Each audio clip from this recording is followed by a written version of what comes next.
Hello everyone, आज काहीतरी नवीन dessert करायचं ठरवलं. यासाठी मी 1 वाटी शेवाळ्यात तूप टाकून थोड्याशा गरम करून घेतलेल्या आहे.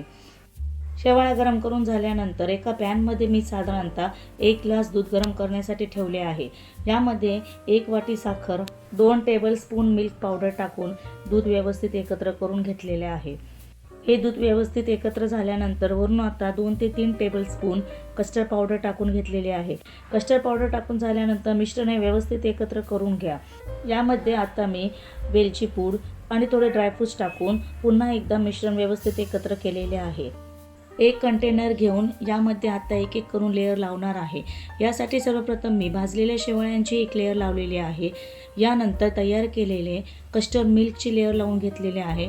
वरून पुन्हा यामध्ये शेवाळ्या टाकणार आहे आणि काही ड्रायफ्रूट्स पण सजावटीसाठी टाकलेले आहेत. ड्रायफ्रूट्स हे ऑप्शनल आहेत. तुम्हाला हवे असल्यास ते तुम्ही कमी किंवा अधिक प्रमाणात टाकू शकता. आता हे सर्व मिश्रण मी फ्रीजरमध्ये 1 ते 2 तास सेट होण्यासाठी ठेवणार आहे.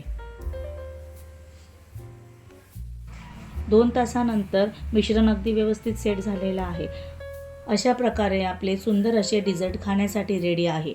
जर तुम्हाला हा व्हिडिओ आवडला असेल तर माझ्या चॅनलला लाईक आणि सबस्क्राईब करायला विसरू नका. धन्यवाद.